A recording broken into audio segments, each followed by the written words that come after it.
Greetings, kitties! Welcome back to Keepers of the Crypt, our Tales from the Crypt podcast that delves deep into the dungeon of delightful horrors that Tales from the Crypt always had in store for us. We are ecstatic that the show has finally found a streaming home at Shudder.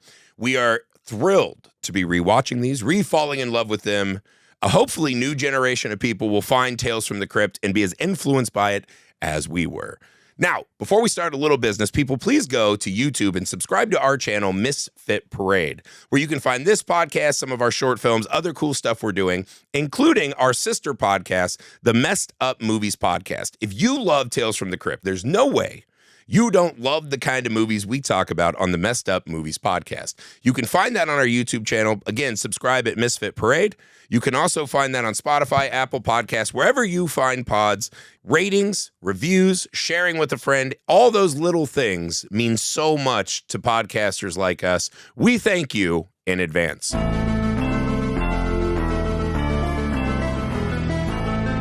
We're in Season 4, Tales from the Crypt.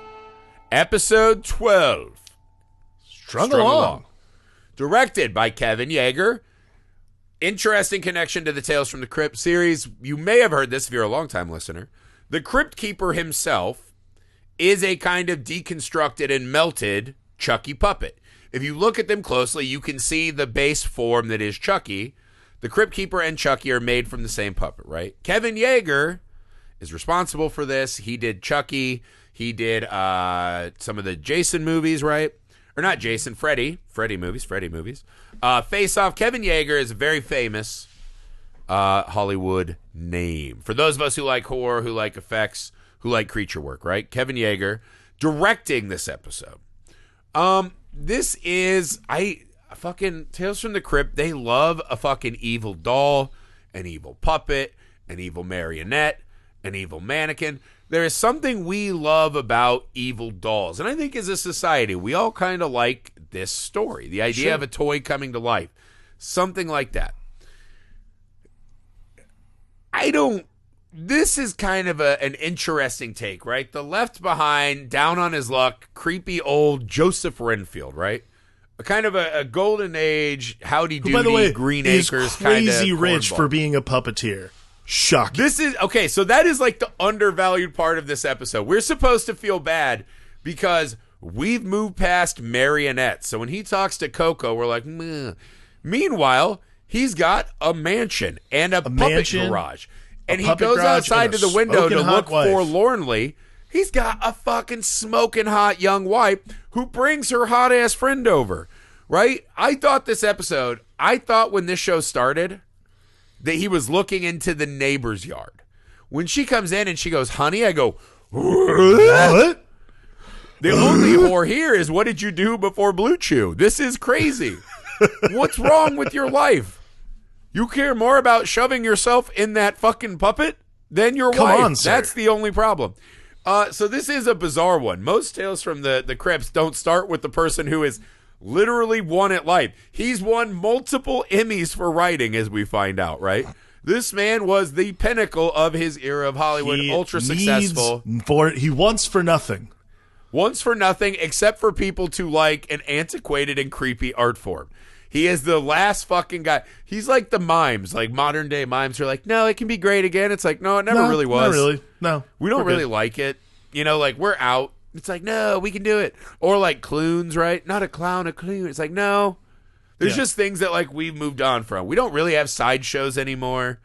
But there are still people. It's like the last acceptable thing you can do to like beat someone's ass for being a thing. It's like mimes, cloons. You're like, you're out. Yeah, you're fucking done. You're done? Being a hippie, like I think we're mostly done with hippies. We're mostly done with hippies. They kind of congregate like insects, right? So like they have their little areas, but we they don't have want them. The fish people leave you alone. It's an inherent problem with the show to me is that this guy's got everything made and he's just a whiny little bitch. Constantly. It all kind of kicks off when he's like, hey, I get to go back on TV for a golden age. I'll dust off Coco, who I've been creepily talking to. Okay. Weird. The wife's like, hey, man, you had a heart attack. I need you to take on some help, right? He meets a modern puppeteer in Zach Galligan of Gremlins fame, saying, hey, man, I do mostly animatronics, but I want to learn from the master, right? So then there's a great line. This is the theme of the show, right? As he says, I don't believe in animatronics. A puppet is different, right? When you become a master, the puppet becomes part of you and you become part of the puppet, right? That's the theme, right? So we know the game we're playing now. They become fast friends, right? And the wife's getting real fucking shitty about him, right? She's kind of fighting and yelling all the time. You're like, all right, what's going on? What's going on? We run into a now standard problem with Tales from the Crypt. Is there any part of you that didn't immediately know that Zach Galligan was not on the up and up? No. I'm sorry. I don't have I like this episode. Okay, this is a good episode. It's fun to watch. So I wanted to make a comparison between this and Maniac at Large. Yes, both of them, you know what's happening. This is the way to do that, though. This one pays off, though. This one's fun the whole time. This one has the actual payoff required to make it worth your while. Maniac at Large begins and ends. You're like, cool, got it. I knew what was going to happen the whole time. I got exactly what I came for. Not a question betwixt those frames. Yeah. This one, it's not about I'm questioning everything. I'm not sure what's going on. What it ends up being more is that was good. Thank you. That was fun. Thank you for that. We know thankful the story's about a man at the end, right? He's sickly. We kind of get the sense early on he's not going to make it to this show. He's not getting his golden moment in the sun. It's not going to go well. We watch his act, and we're like, oh, that's all right. He loves sharing his, love for the puppets with this guy. He's a charming old guy, right? He's letting Zach Galligan, help him write shit. So you're like, he's not a fucking diva. He just seems like a pretty good guy. I thought he was a bitch to start, but he seems like a really nice, great collaborator, right? So I love him even more. And when Galligan does it, right, I'll say this. The payoff of this one, right, there's that classic, I got to go to acting class. Yeah. Her acting class isn't today. It's the other day. That's why I quit. Bum, bum, bum.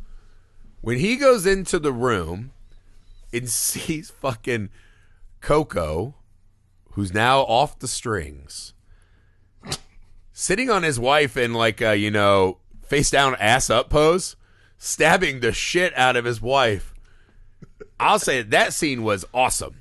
I was loving that. I was like, yeah, dude, he has a heart attack. Come to find out, Zach Galligan walks out with his remote control. He's like, nice try, old timer. Technology wins again. And I was like, okay. But I knew this is the other fun thing that separates it from a I Knew episode. Mm-hmm. I knew they were betraying him and setting him up, right? I didn't know that this lady just has a fetish for people who work in the puppeting arts. Yeah. And she's like, I just need to upgrade to a younger animatronic. It's if you're already that rich, I don't know. What does it matter? Someone else. Your spree. Do you think, there are other professions. Rather than being a fetish, do you think instead she's trying to eradicate mediocre art forms from this world? She's just going one by one. Her vagina is the artistic mall where these vaudevilles in there, right? There's she just goes to clown colleges. And Catskill comics have fallen in there and are gone forever. Yeah. Yep. Maybe, man. No, I think she likes guys that like getting their hands in there and have fucking dexterity in all their fingers and digits. Perhaps. I think she likes that. Maybe she likes guys who can throw their voice, right? Play some echoing games down there. I don't know.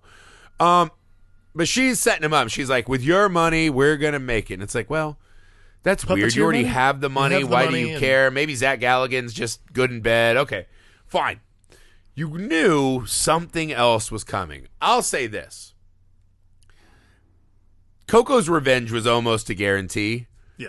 It really is a fun bit. I liked him doing the, slicing Galligan. When Galligan's in that, kind of shadowy silhouette where he's now a marionette. Very cool. And she's like, what are you doing? You got to go home. We got to call the cops and, set up this crime scene. And just his little string arm, whap, stabs her.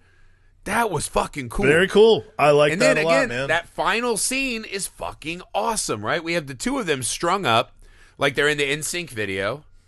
And just now, Coco's on top of the bed, but he has the creepy face of Joseph, right? It's just... You become the puppet becomes you. This episode is never hiding where it's going. No, it's but it fun. fucking pays it off, man. I like Again, the that is supernatural where thing, the man. middle Tales from the Crypt really delineate. Agreed. We're going to be ahead of you a lot of the time. It really You have comes to make down it worth to the ride. It really comes down to the ending. Like if you can't put the cap on top, if you can't really if you can't stick that landing, then I think that's usually what creates the mid. That's what creates a good story like Maniac at Large being the Without mid that one. final image, you're like, what was the impetus to put this into production? Yeah. Right? You can tell the ones where it's like, well, this one's all right. We just need this many episodes. Right? This one, you're like, yeah, that is worth it to the horror community to have that image. That final image is a great horror film image, right? I'm very glad to have seen that. I loved it. Right? We need more of that, right? So that's what I want. I think this one again, this is a very kind of workmanlike. It's still We've mid, seen it a lot, but it ends well. But it pays. The characters are surprisingly engaging, right? We know that she's lying. We know Galligan's lying, but he does a really good job in this of playing the, that, hey, I just want to be a friend, man. I appreciate learning from you as a mentor. And then that turned into I'm banging your wife. Like, we knew, but he plays it really well. The cast in this is very, very good. And again, the marionette, like, after they did that Bobcat Goldthwait episode with the fucking ventriloquist dummy, all other... Two? Yeah. Yeah, all other fucking dummy mannequins, puppet things, you're like, that might be the best one of its genre ever. Right. Ever. Right? That is the best. This one is still really good. Still pretty good. It's really good, right? It's a retelling done very well. It's higher mid than our most mid episodes from season 4 by far. Yeah, season 4 has a lot of episodes that have fallen in that like bottom third of the list. Mm-hmm. And a lot of it is just because of two things, right? One is that they're just either too rehashed, like we've already done it a bunch, or they're just kind of middling, right? Even if they're okay, they don't present any, this is why you spent the 25 minutes. This one does not fall into this. This is just a rock solid ride. This is a good episode. I enjoyed it. Agreed. Same. That's it.